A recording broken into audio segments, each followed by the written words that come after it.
So John chapter 1 verse 14 says, "And the Word became flesh and dwelt among us, and we have seen His glory, glory as of the only Son from Father, full of grace and truth." Hallelujah. Now, alam naman po natin na Christmas ay yan po ay exciting na panahon, no? Para po sa marami pong tao, para po sa mga nagtatrabaho, exciting kasi mayroon silang mga 13-month at pambili. Sa mga bata, marami silang inaasahang regalo, no? Kaya po, pagdating po ng Pasko, busy po ang lahat. Amen. Pero yun nga ang lagi natin sinasabi at lagi natin minemensahe sa mga tao, ano ba ang Pasko para po sa atin? Minsan kasi ang Pasko ay para lang material things, no? Na kung saan ay kailangan may ganito, kailangan may ganyan, kailangan may ganun.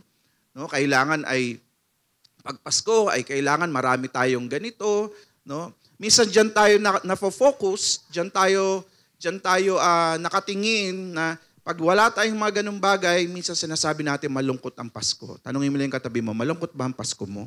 Pero today, no, again, i-remind tayo ng Panginoon, no, it is about the birth of Jesus.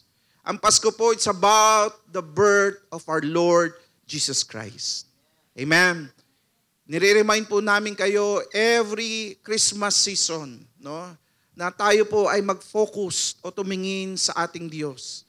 Dahil ang sineselebrate natin, walang iba kundi si Jesus. Amen? Hindi yung ating po mga pangregalo at kung ano-ano pa. No? So today, yan po ang ating pag-aralan, the message of His coming. And entitled po ng ating message today is about sent and given. Okay? The message of the coming of Jesus Christ, no, He was sent for us and He was given for us. Ito po yung two words na atin pong kailangan tandaan this morning, no? So, bakit po sent and given? Okay? Now, we all know that Jesus was sent by the Father. Amen? Naniniwala ba kayo that Jesus was sent by the Father? Amen? Hallelujah. He was sent. Pinadala siya ng Diyos, ng kanyang Ama, dito po sa lupa. Now, ano po ba ibig sabihin nun? Ano po ba ibig sabihin ng sent? No? Yung sent po is the past tense ng send. No? Ang send po, meaning is to cause or order someone to go here on earth for a purpose. Sabihin po natin lahat, purpose. So pag sinabi pong sent, no, according to sa meaning, no, meron daw cause, na meron daw kasing something to do. So, the word send or send, no, laging may kaakibat yon na purpose. Ulit, sabihin po natin lahat, purpose. You see, God has a plan for Jesus. Hindi lang siya ipinanganak dito, no, para lang mabuhay. Kundi meron po talagang plano ang Diyos. Siya po ay ipinanganak, siya po ay pinadala ng Diyos dito because God has a plan. God has a plan for Jesus and for all humanity. May plano din ng Diyos through Jesus Christ. Amen. Hallelujah. So He was sent for us. Jesus has a mission dito sa lupa. Nung pinadala po si Jesus dito, He has a mission. Sabihin po natin lahat, mission. So pag ikaw binigyan ng mission, no, ibig sabihin yun ang gagawin mo, yun ang trabaho mo. Amen? Jesus has a mission to fulfill. Kailangan matapos niya yun, kailangan magawa niya yun. Amen? Ganon si Jesus. He was sent talagang even before, no, alam na niya kung anong dapat niyang gawin because He was sent by His Father. Jesus knows why He is sent here on earth and He is focused, no, on His task and mission. Si Jesus po, alam niya kung bakit siya nandito sa lupa. Okay? So, meron kasing task, meron kasing mission, no? And another thing, kapatid, no? Jesus knows His calling. Sabihin po natin, calling. Sabihin mo sa katabi mo, calling. No? Si Jesus, meron din siyang calling, no? Na kailangan niyang tugunan, no? So si Jesus po, he carefully lived according to his calling. Kung babasahin niyo po yung Bible, makikita niyo po si Jesus, hindi po siya yung buhay po ni Jesus dito, hindi po siya yung namasyal-masyal, hindi po siya yung nag-abroad pa, or hindi siya yung nagtrabaho pa na kung ano-ano pang trabaho, lipat-lit ng trabaho dito, lipat ng trabaho dito. Hindi rin po siya nag-business, hindi rin po siya na gumawa ng mga bagay na kung saan giginhawa ang buhay, siya yayaman.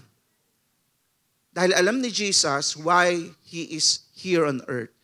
Meron siyang calling, meron siyang mission, meron siyang purpose, at may plano ang Diyos sa Kanya. At doon sa buhay ni Jesus na yon, 33 years, doon lang siya nakafocus. Kailangan mapamuhay niya yung kanyang purpose at yung kanyang calling. Amen. Nagawa ba ni Jesus yung kanyang purpose? Amen. Kaya nga may Pasko eh. Amen. Kaya nga tayo narito eh. Kaya nga may church. Kaya nga tayo na born again. Kaya nga tayo ay nakakilala because nagawa ni Jesus yung kanyang calling, nagawa ni Jesus yung kanyang purpose. Hallelujah. Praise God. No? What if kaya naisip ni Jesus na, ayoko na nga, magbi-business na lang ako. No? Baka wala tayo dito lahat. Amen? What if naisip ni Jesus, mahirap naman pala itong pinapagawa sa akin ng aking ama. Mag-a-abroad na lang ako, tatakas na lang ako. Ayoko na dito sa Israel, doon na lang ako sa Philippines. Ba? No? Hindi iniisip ni Jesus yun. Why? Kasi sa kanya, alam niya na yung buhay niya kailangan mangyari yung kanyang mission. Amen. So tingnan po natin, ano ba ang dahilan? Why is Jesus sent here on earth? Tingnan po natin yung why He is sent here. Una, He is sent here to bring light to a dark world.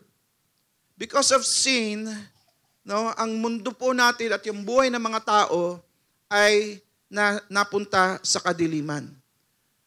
Ang gusto ng Diyos na si Jesus, through Jesus Christ, magkaroon uli ng liwanag. Amen? Magkaroon uli ng liwanag sa ating mundo. Sabi dito ng John chapter 12 verse 46, sabi ni Jesus, I've come into the world as light, so that whoever believes in me may not remain in darkness. Dumating daw ang Panginoong Hesus dito po sa lupa para maging liwanag. At kung sino daw ang maniwala at manampalataya sa Kanya ay hindi dapat manatili sa kadiliman. So pag ikaw pala ay naniniwala sa Panginoong Hesus, dapat yung buhay mo ay hindi ka dapat nananatili sa kadiliman. Ang gusto mo ay yung liwanag ng Diyos. John chapter 8 verse 12. Again, Jesus spoke to them saying, I am the light of the world. Whoever follows me will not walk in darkness, but will have the light of life. Jesus is the light of the world. Hindi po ang Meralco. May liwanag ang buhay. No? Si Jesus po ang liwanag ng buhay. Amen. At pag ikaw na kay Jesus, no, dapat alam mo, no, na ikaw ay nasa liwanag na. At hindi ka na dapat nananatili sa kadiliman. No? Yan po yung mga tao na naka-experience kay Jesus. Tinatanggihan na nila, ayaw na nila ng kadiliman. Gusto na nila liwanag ng Diyos. Amen. Hallelujah. Number 2, why Jesus was sent here is to bear witness to the truth. Ang marami pong tao, marami silang pinapaniwalaan. Pero ang pinakadelikado sa lahat, ikaw ay maniwala doon sa hindi katotohanan. Pag ikaw naniniwala doon sa hindi katotohanan, so ibig sabihin naniniwala ka sa kasinungalingan. Kapag naniniwala ka sa isang kasinungalingan, then yung buhay mo ay hindi tama. Amen. Kasi mali yung pinapaniwalaan mo. Now, si Jesus, He came here so that yung mga tao, tayo po, maunawaan natin ano ba talaga ang totoo pagdating po sa buhay. Yan po maraming tanong ng marami pong tao, ano ba talaga ang totoo? Okay? Sabi ni Jesus, John chapter 1, verse 17, "For the law was given through Moses, grace and truth came through Jesus Christ." No? Matatagpuan mo lang yung katotohanan through Jesus Christ. Gusto mo malaman kung ano ba talaga ang totoo? Know Jesus Christ. Sabi po ng John chapter 8 verse 32, "And you will know the truth," which is Jesus. "You will know the truth, and the truth will set you free." Pag nakilala mo si Jesus, makikilala mo ang katotohanan at mauunawaan mo ang katotohanan pagdating sa buhay. At pag naunawaan mo ang katotohanan sa buhay, then magiging malaya ka talaga. Amen. Marami pong tao, dahil hindi sila lumalapit kay Jesus, hindi nila kinikilala ng gusto si Jesus, hindi tuloy nila nauunawaan yung tunay at totoong katotohanan ng buhay. Kaya marami pong tao, marami silang question sa kanilang puso. Marami ba tayong question sa ating puso? No? Ano ba ang kakainin natin mamaya?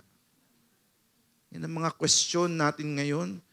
No? Sino ba ang dadalawin? No? Hallelujah. You will know the truth, and the truth will set you free.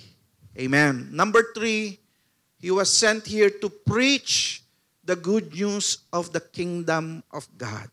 Sabi ng Luke chapter 4 verse 43, "But He replied, I must preach the good news of the kingdom of God in other towns too, because that is why I was sent." Now listen.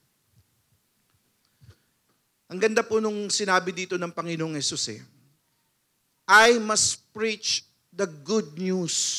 Now tayo po, tinuro po sa atin na yung good news is yung salvation, yung ginawa ni Jesus. Amen. Pero alam nyo, si Jesus, ang pinipreach niya ay hindi lang yung good news of salvation, kundi the good news of the kingdom of God. Now, alam nyo, mas malalim yung why. Because when we talk about the kingdom of God, it talks about yung paghahari ng Diyos. It talks about the lifestyle. No? It talks about yung pagbabago ng isang buhay. It talks about yung lalim at maturity dapat ng isang Kristiyano. Amen. Hindi siya natatapos dun sa know Jesus Christ, no, and accept Him as your Lord and Savior. No, that's the good news Pero si Jesus, no, hindi lang yun ang gusto ng Panginoon na malaman ng mga tao, kundi gusto ng Diyos malaman din natin about the kingdom of God. Sabihin po natin lahat, kingdom of God. So, gusto ng Lord mas malalim pa yung ating pagkaunawa. Amen. Hallelujah. Number 4, Jesus was sent to bring salvation. Para bigyan tayo ng kaligtasan. Hallelujah. 1 John chapter 4 verse 14, "Furthermore, we have seen with our own eyes and now testify that the Father sent His Son to be the Savior of the world." Pinadala po ang Panginoong Hesus to be the Savior of the world, to bring salvation. Apart from Jesus, kapatid, no, there is no true salvation. Acts chapter 4 verse 12, no, walang pangalan ang binigay sa silong ng langit upang ikaligtas ng tao maliban sa pangalan ni Jesus. It's not religion. It's not the church. It's not Grace Church. It's not the pastor. Ang magiging kaligtasan mo, ang magiging kaligtasan natin is none other than Jesus Christ alone. It's not even our good works. Kahit po gumawa tayo ng mabuting mga bagay, kahit sumama po tayo sa malalaking organisasyon ng religion, pag walang Jesus sa puso, there is no salvation. Amen. Hallelujah. Number 5, Si Jesus was sent to restore and reconcile us to God. Dumating po ang Panginoong Hesus para tayo ay i-restore at tayo ay ibalik sa Diyos. Kaya po napakabuti po, napakaganda po na pag nakilala mo si Jesus, no? The Bible says, John chapter 1 verse 12, binibigyan tayong karapatan maging anak ng Diyos. Yun ay restoration at reconciliation doon sa tamang relasyon sa Diyos. Marami pong tao, kilala nila si Jesus. Sabihin nila, kilala nila ang Diyos. Okay? Pero ang tanong, may relasyon ka ba sa Kanya? Iba yung may relasyon. Amen? Pag ikaw may relasyon, may access ka. Lahat tayo kilala natin presidente natin. Amen? Si BBM. Pero ang tanong, may kaano-ano mo si BBM? Wala lang. Napapanood ko sa TV. No? Wala kang access sa kanya. Pero pag ikaw, no, ikaw ay kamag-anak, ikaw ay kadugo, ikaw ay karelasyon, Marcos ka din. No? Abay, pagpunta mo doon sa Malacanang, sino po kayo? Ako po si ganito ganyan. Ako po ay pamangkin o ako ay pinsan ni BBM. Abay, pasok na. Amen. Iba po yung may relasyon. Kailangan ma-restore tayo doon sa relasyon sa Diyos. Sabi dito, Colossians chapter 1 verse 19 says, "For God in all His fullness was pleased to live in Christ." Okay? And through Him, God reconciled everything to Himself. See? Sa pamamagitan ni Kristo, ni-reconcile niya lahat ng bagay sa Kanya.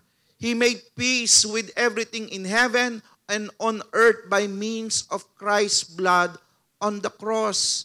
This includes you who were once far away from God. Diba? You were His enemies, separated from Him by your evil thoughts and actions. Yet now He has reconciled you to Himself through the death of Christ in His physical body. As a result, He has brought you into His own presence, and you are holy and blameless as you stand before Him without a single fault. Hallelujah. Kaya importante, kapatid, na meron kang relasyon sa Panginoon. Dahil pag tayo may relasyon sa Panginoon, God will restore us doon sa tamang kalalagyan dapat natin sa Kanya. Amen. Number 6, Jesus was sent to give us eternal life. Amen. John chapter 3 verse 36, "Whoever believes in the Son has eternal life. Whoever does not obey the Son shall not see life, but the wrath of God remains on him." Dumating si Jesus dito para bigyan tayo ng buhay na walang hanggan. Oh, hallelujah. Yun ang masarap. Na ikaw po, pagkatapos po ng buhay dito natin, yung temporary buhay natin dito, after 80 years, 90 years, o 100 years, meron pa tayong ine-expect na buhay na mas masarap pa kaysa dito. Amen. At yung buhay na mas masarap pa kaysa rito, doon natin matatagpuan yung sa langit, sa presensya ng Diyos. At doon mamumuhay tayo habang buhay na. Hallelujah. Praise God. Through Jesus Christ, yan po ay nakuha natin. Through Jesus Christ, yan po ay ibinigay sa atin. Number 7, to destroy the devil and his works. Nako, may kaaway kasi tayo at may kalaban tayo. May kontrabida sa buhay natin. Ang kontrabida talaga sa buhay natin, walang iba kundi si Satan. Dahil walang gusto yan, to kill, steal, and destroy. Yan ang gusto niyang, yan ang plano niya sa buhay mo. No? Tapos abanger pa yan. No? Abangers pa yan. Bakit? Sabi ng Bible sa Peter, no? He is, the enemy is like a roaring lion seeking whom he may devour. No? Kala mo ba, tinatantanan ka niyan? Hindi, nag-aabang lang yan. Tuwing ikaw ay nagkakamalit, nagkakasala, nako, yan ang totoong kaaway natin. Amen. Praise God. At si Jesus, siya po'y dumating para wasakin yung gawa ng kaaway sa buhay natin. Amen. 1 John chapter 3 verse 8. But when people keep on sinning, it shows that they belong to the devil who has been sinning since the beginning. But the Son of God came to destroy the works of the devil. Amen? Paano mo malalaman na sira o wasak na at ikaw ay nagtagumpay na doon sa gawa ng kaaway pag hindi na siya nakakakilos sa buhay mo? Pag tinutukso ka, hindi mo na siya sinusunod, ayaw mo na sa kasalanan. Amen. Hallelujah. Doon mo mararanasan, doon mo mapapatunayan, uy, tagumpay na ako. Amen. Bakit? Namumuhay na ako sa tama. Number 8, Jesus was sent to reveal God's glory. Pinadala po ang Panginoong Yesus so that we can see and experience the glory of God. Tingnan niyo po, ang ganda sinabi ng Hebrews chapter 1 verse 3.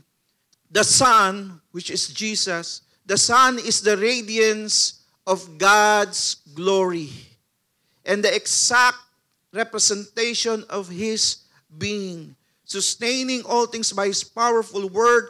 After He had provided purification for sins, He sat down at the right hand and majesty in heaven. You see, si Jesus po, sabi po ng Hebrews, He is the radiance of God's glory. Siya po daw ang ningning ng kaluwalhatian ng Diyos, the exact representation of His being. Hallelujah. That's why if you know, pag nakilala mo si Jesus, makikilala mo talaga kung sino talaga ang tunay na Diyos. Amen. Because yun po ang nire-represent ni Jesus, yun po ang kanyang minamagnify, yun po ang kanyang gino-glorify, walang iba kundi ang Diyos. Amen. Hallelujah. Napakaganda po ng purpose. Napakaganda po ng plano ng Diyos. Napakaganda po ng ginawa ni Jesus nung siya'y dumating dito sa lupa. Amen. Pwede ba natin palakpakan ng Panginoon dahil po sa ating Panginoong Jesus? Hallelujah. Pero listen, tingin po kayo lahat dito. Lahat ng magandang bagay na yon, kaya natin na-experience. Because Jesus was given. Explain ko po sa inyo. Jesus was not just sent. He was also given. And that is very important. Na hindi lang siya pinadala, kundi ibinigay siya. Now, what does it mean to be given? Yung word na give, sabi po ng dictionary, give is to accord or yield to another. Okay? Give means to put into the possession of another for his or her use. So ano po ibig sabihin nito? Give, no? Hindi lang siya pinadala, kundi siya ay ibinigay. Ibig sabihin, yung plano ng Diyos, yung kalooban ng Diyos kay Jesus, no? Yun po ay kanyang tinanggap. Okay? Tingnan niyo po. John 3:16, common verse. For God so loved the world that He gave His one and only Son, that whoever believes in Him shall not perish but have eternal life. Now listen. Pwedeng malaman ni Jesus, no? Pwede niya maunawaan ang reason kung bakit siya pinadala dito sa lupa. But unless He gives in, kaya yung given diba? Give and give in. No? Unless He gives in, unless He surrender to the will of God, all those purpose, the reason why He is sent will be meaningless. Unless He gives in, or He gives His life for that purpose. Amen. Kaya nga sabi ko sa inyo, what if kung sinabi ni Jesus, ayoko na lang, mag-business na lang kaya ako? Ayoko na lang, mag-abroad na lang kaya ako? Baka yung 8 example na napakaganda na ginawa ni Jesus, no, para po sa atin, baka meaningless yung wala yun. Why? Hindi naman siya namatay sa krus. Dahil hindi siya pumayag. Hindi siya nag-give in. Doon sa reason at purpose niya, why He was sent. Amen. That is why it's very important that He give His life fully to the will of His Father. Kaya si Jesus, sinurrender niya lahat eh. No? To give means to surrender yourself to God. May choice naman si Jesus eh. May choice naman siya. Hindi naman tinanggal ng kanyang ama yung kanyang free will at free choice. May choice siya. May choice siya na huwag mag-preach, huwag magpagaling. May choice siya na huwag tawagin yung mga disciples. Buhay niya yun. Pero alam nyo, ibinigay niya o inoffer niya, surrender niya even His free will, His life sa Diyos. Kaya nangyari yung kanyang purpose. Amen? Jesus surrendered to God's will. Hindi na yung will niya, hindi na yung gusto niya, hindi na yung plano niya, hindi na yung nararamdaman niya, kundi binigay na niya, ginive na niya, sinurrender na niya sa plano ng Diyos at sa purpose ng Diyos kung bakit siya ay nabuhay. Amen. John chapter 10 verse 11, sabi ni Jesus, I am the good shepherd. The good shepherd lays down his life for the sheep. Alam ni Jesus kung bakit siya nasa lupa. Sabi niya, I am the good shepherd. At yung good shepherd, ibibigay yung buhay para sa kanyang mga tupa. You see, to give is to accept the will of God. Yun ang ginawa ni Jesus. To accept His plan as your faith in life. Ito talaga ang kalooban ng Diyos sa akin eh. Ang hirap sabihin siguro ng maraming tao yun. No? Ito ang kalooban ng Diyos sa akin eh. Kaya tinatanggap ko. Kaya sinusuko ko. Marami pong tao, no, pag nalaman nila na yun ang gusto ng Diyos sa kanila, misa pumapalag. Lord, yan ang plano mo, iba yung plano ko. No? Pero hindi po si Jesus. Si Jesus, He accepted His faith.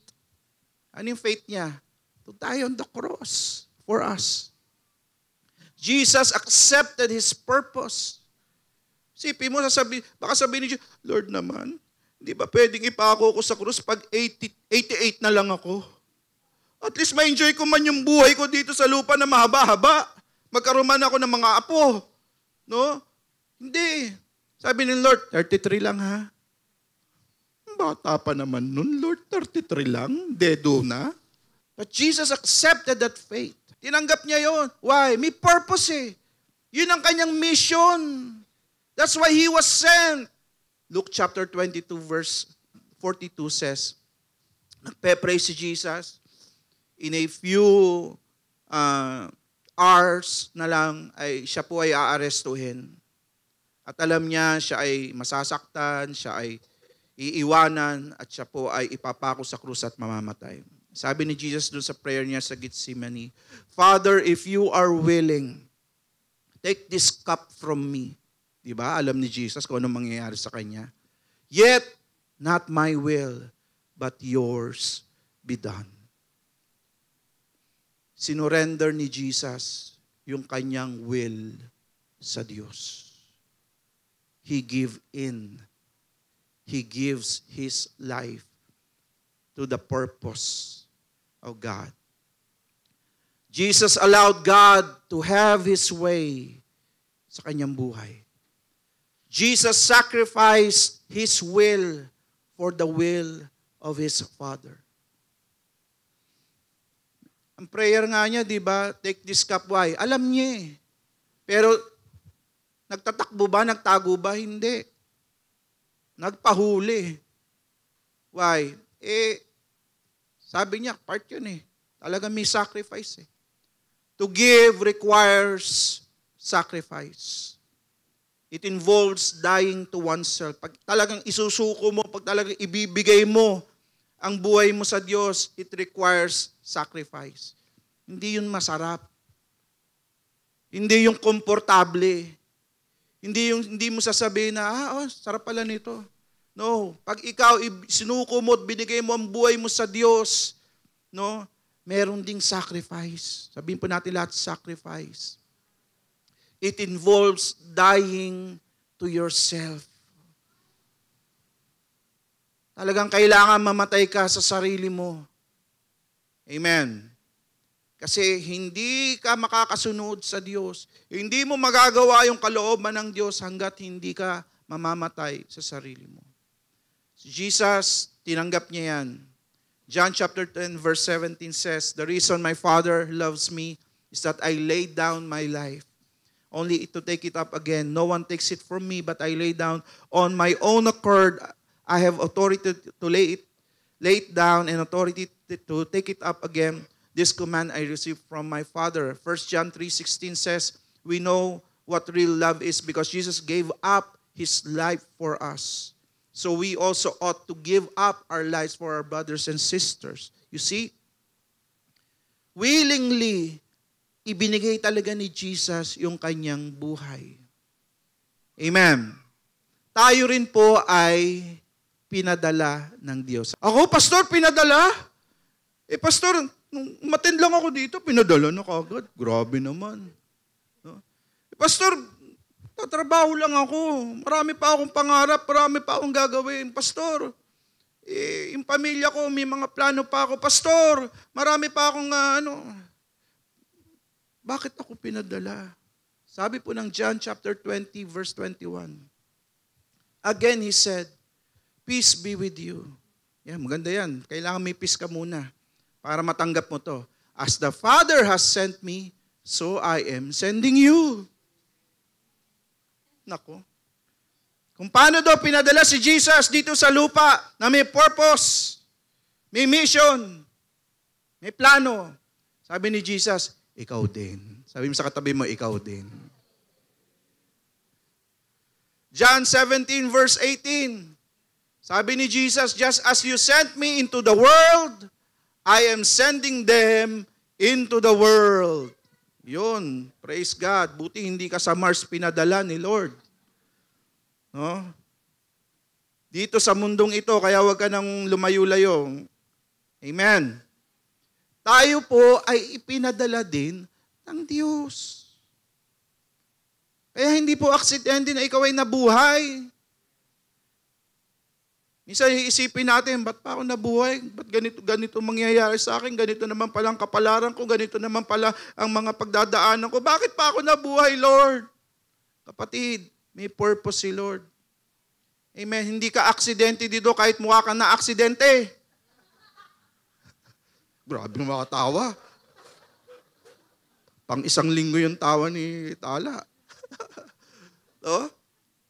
Diba may mga ganyan? No? Walang aksidente na nabuhay dito sa lupa. Lahat yan may purpose. Ang importante, maunawaan mo, malaman mo, Lord, bakit ba nangyayari sa akin to? Bakit dumadaan ako sa ganito? Bakit dito mo ako nilagay? Bakit dito mo ako pinapunta? Lahat yan may purpose. At pag naunawaan mo yung purpose mo sa Diyos, doon mo ma-appreciate ang buhay. Hindi mo lang ma-appreciate yung buhay kasi hindi mo alam ang purpose. Amen. Hallelujah. Kapatid, no? Lahat po tayo, we are also sent here by God dito sa mundong ito. We are sent here, we also have a purpose in this world. God has a plan in your life. There is a mission to fulfill, kapatid. May mission tayo. No, hindi lang tayo basta nagtatrabaho, namamasyal. May pinapagawa ang Diyos sa atin. Amen. There is a calling to live for. Meron tayong calling na kailangan natin ipamuhay. Tingnan niyo po, Ephesians chapter 4, verse 1. Therefore, I, a prisoner for serving the Lord, beg you to lead a life worthy of your calling, for you have been called by God. Let us live a life worthy of our calling. Kasi tinawag tayo ng Diyos. So hindi lang tayo basta nabubuhay dito sa lupa. Meron tayong calling na kailangan nating ipamuhay. Meron tayong mission na kailangan nating i-fulfill. Amen? 1 Corinthians chapter 7 verse 17, nevertheless, each person should live as a believer in whatever situation the Lord has assigned to them, just as God has called them. This is the rule I lay down in all the churches. Ito ang ganda po nito. Kasi may mga tao sasabihin nila, Lord, di ako pwedeng maglingkod. Hindi mo ako pwedeng magamit, Lord, kasi ganito lang ako. Kasi, Lord, malayo ako doon sa lugar. Ay, may mga kasama tayo dito, mga taga-Canada. Hello, kaway-kaway mga taga-Canada dyan. Praise God. No?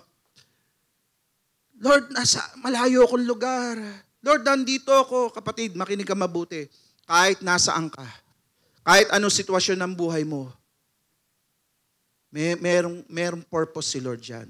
Sabi ng Bible, nevertheless, each person should live as a believer in whatever situation the Lord has assigned to them. Huwag mo sabihin, layo ko naman sa Pilipinas eh. Nasa Canada ako eh. Layo ko naman nasa ano ko eh. Itong trabaho kasi, nagbibusiness ako kapatid. Kahit nasaan ka. Inassign ka ni Lord dyan. May purpose, may mission, may plan si Lord sa'yo. Yun ang dapat mong ipamuhay. May calling si Lord sa'yo dyan. Amen. Pwede tayong gamitin ni Lord kahit saan tayo naroon. Amen. What are the examples of our calling?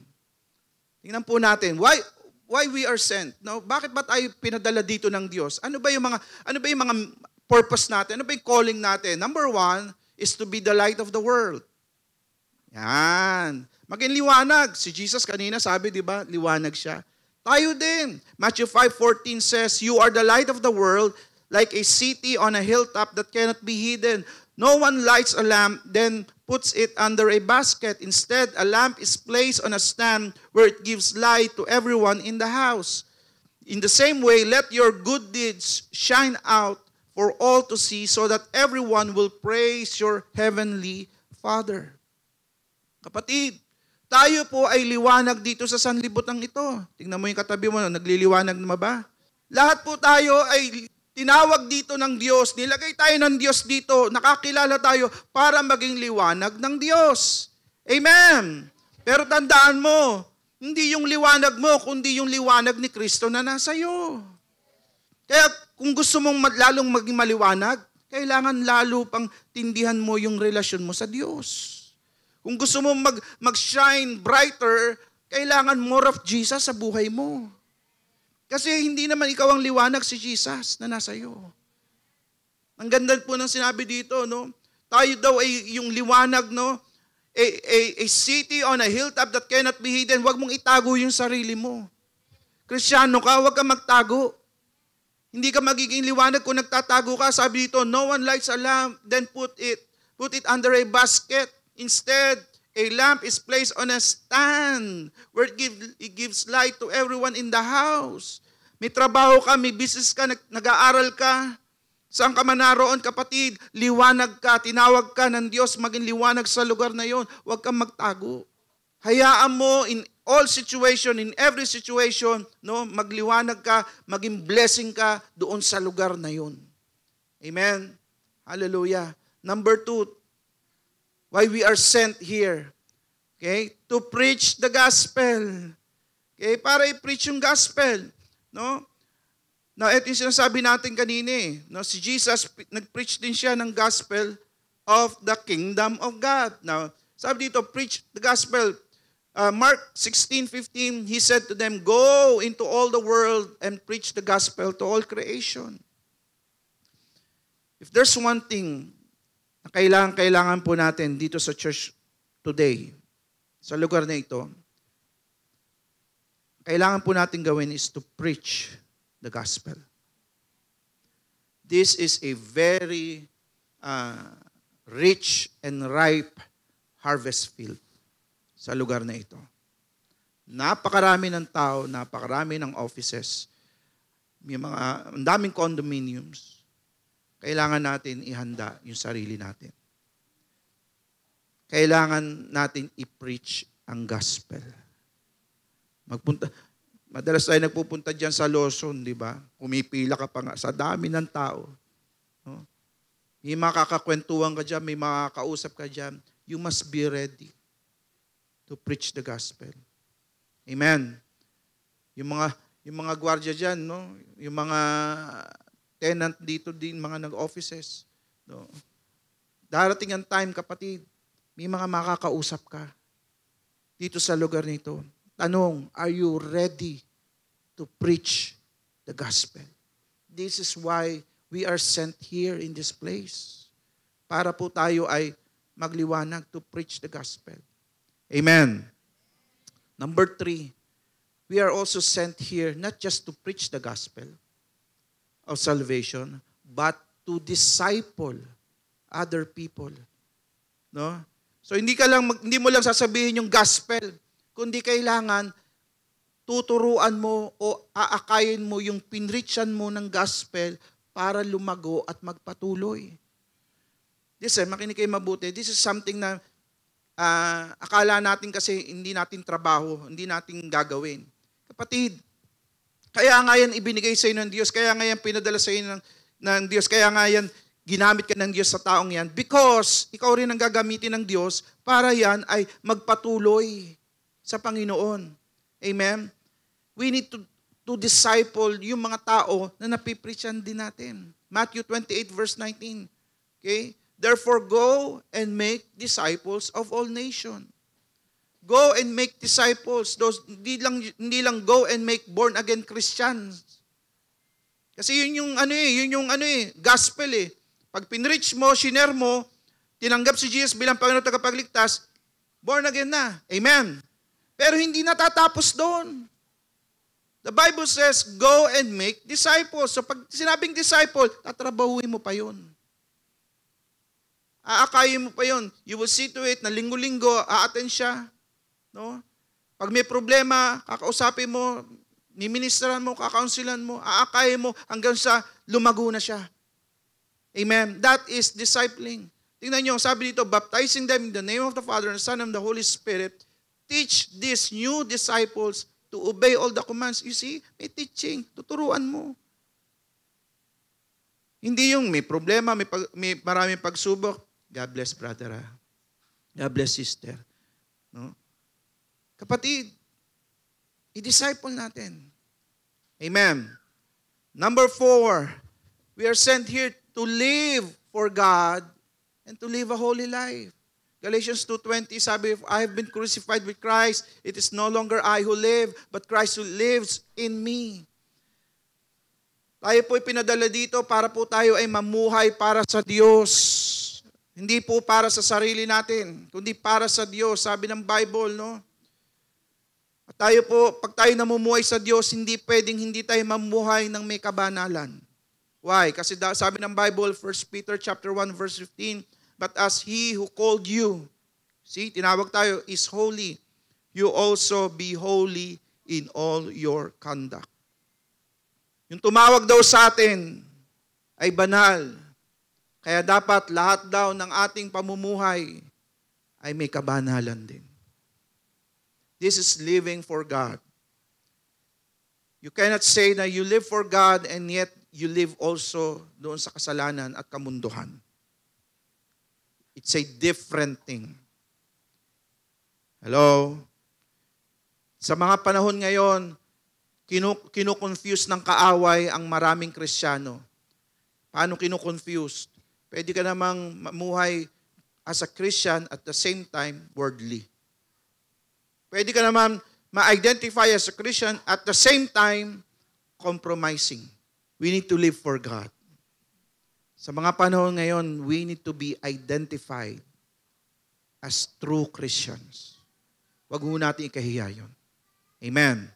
Kasama sa calling natin yun na tayo ay mamuhay ng may kabanalan. Number 5, we are sent here to fight against the works of the devil. Si Jesus, di ba? Winasak niya yung gawa ng kaaway. Tayo rin, pinadala dito to fight against the works of the devil and sin. Ephesians 6 verse 10 says, finally, be strong in the Lord, in the strength of His might. Put on the whole armor of God that you may be able to stand against the schemes of the devil. Kapatid, listen, hindi tayo biktima. Marami sa atin pumapayag na maging biktima ni Satanas. Hindi ka dapat biktima. Sabihin sa katabi mo, hindi ka dapat biktima.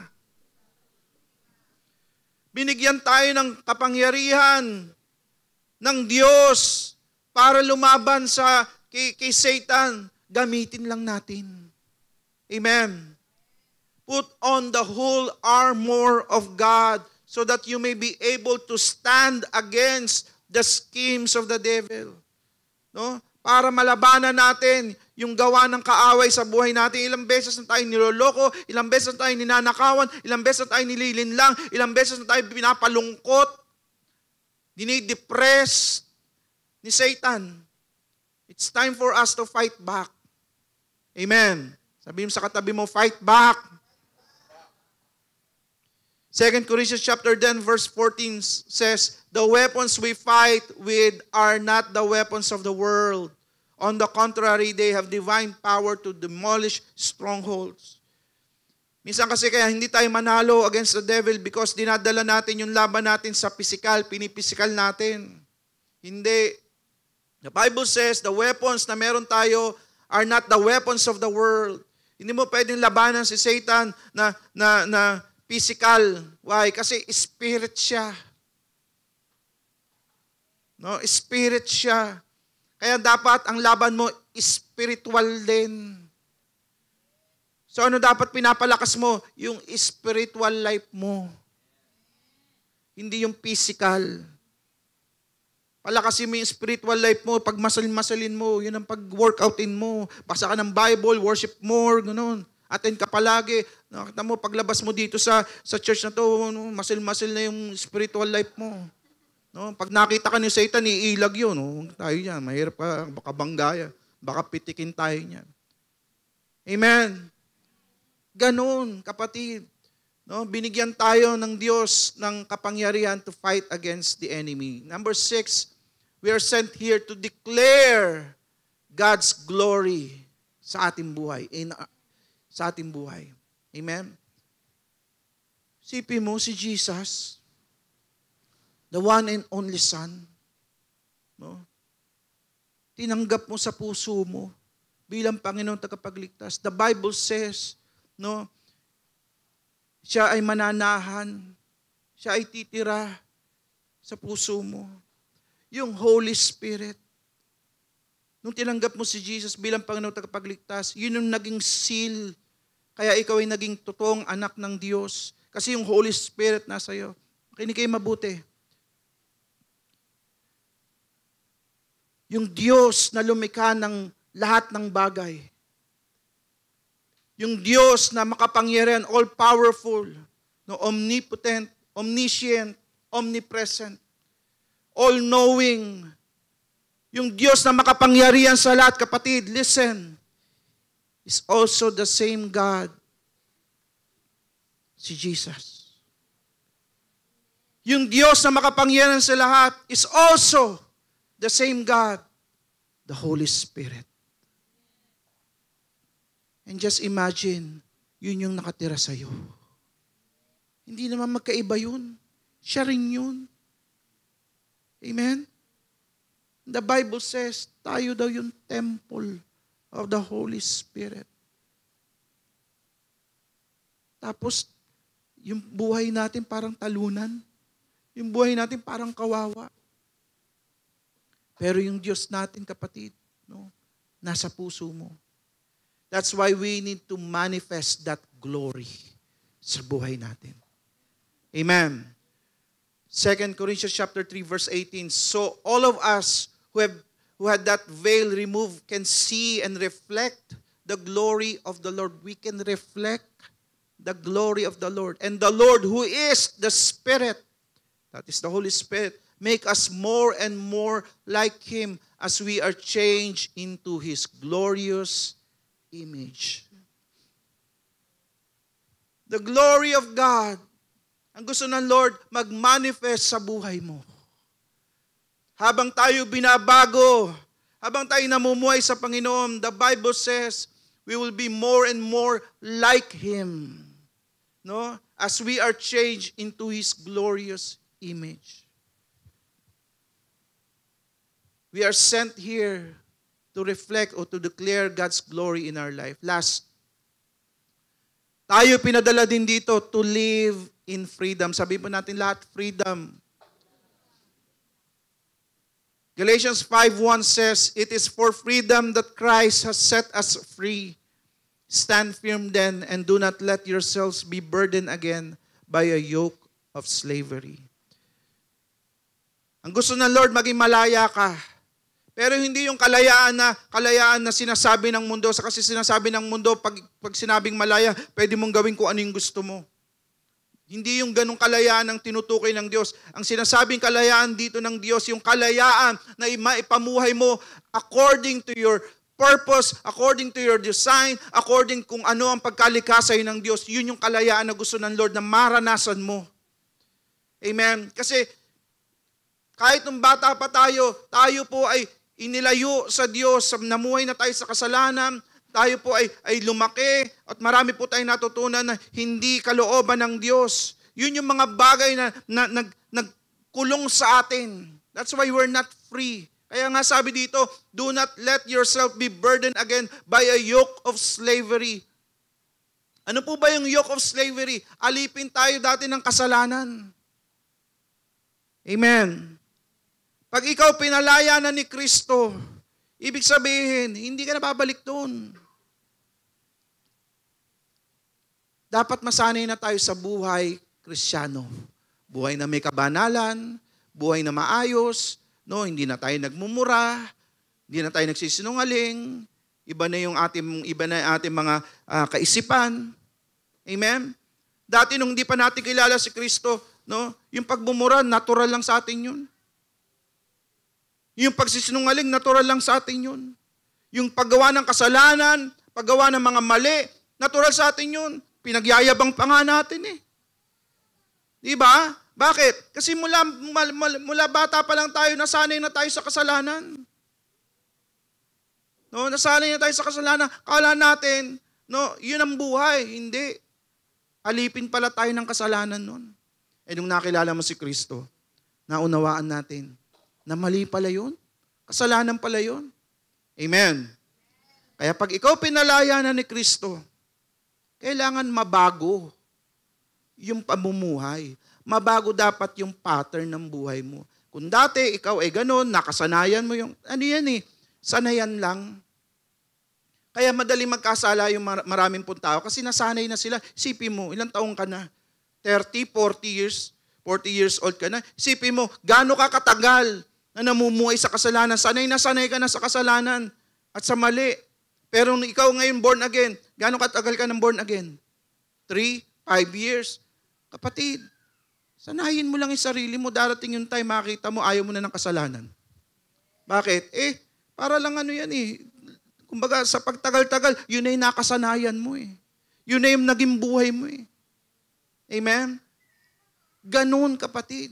Kaya kapatid, pag ikaw ay born again na, no, dapat baguhin mo na yung pamumuhay. Malaya na tayo. Binadala po tayo ng Panginoon dito for all of this. No? We have a glorious purpose. We have a purpose in this world. May plano ang Diyos sa buhay po natin. No? Meron po tayong mission dito sa mundong ito. Tayo po ay may calling na kailangan natin ipamuhay. Ito na lang ang tanong. And I will end here. Kung si Jesus, He was sent. Ang response niya, He gives. Ang tanong na lang natin sa sarili natin. We are also sent. Pero ang tanong, handa mo bang ibigay sa Diyos? Kasi yung totoo, kahit anong ganda ng nakalagay sa Bible, ganda, to live in freedom, wow, to declare God's glory, wow, to fight against the devil, wow, to live for God, wow, to disciple, to preach the gospel, to be the light of the world, unless you give to that purpose, why you are sent here. It will all be meaningless. Hindi mangyayari sa buhay mo unless you give yourself, you surrender everything to God. Are you willing to give in to God? Pastor Rice? Are you willing to give in to God? To give your life fully to Him, 100%. Huwag ka na magtira. May iba kasi, mayroon pa, Pastor, Lord, 95% bibigay ko sa iyo. Huwag ka na magtira na kahit 5%. No? Para kang safeguard nagtitira. Si safeguard 99.9 no? Di pa, nagtira pa ng 0.1. Huwag ka na magtira. Sabi mo sa katabi mo, huwag ka na magtira.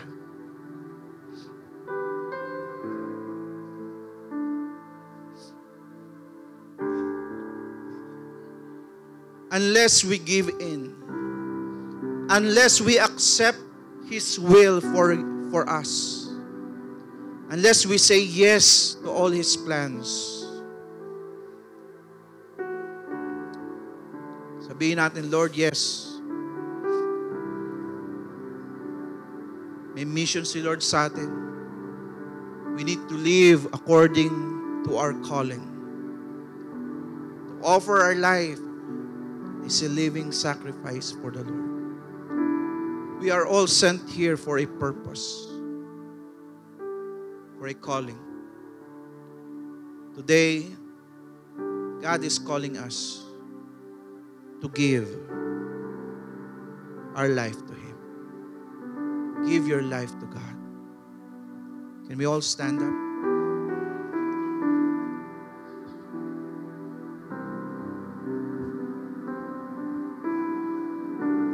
Hallelujah.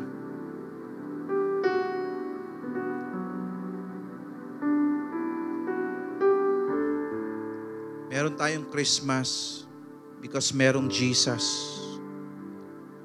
na nagbigay ng kanyang buhay para sa atin.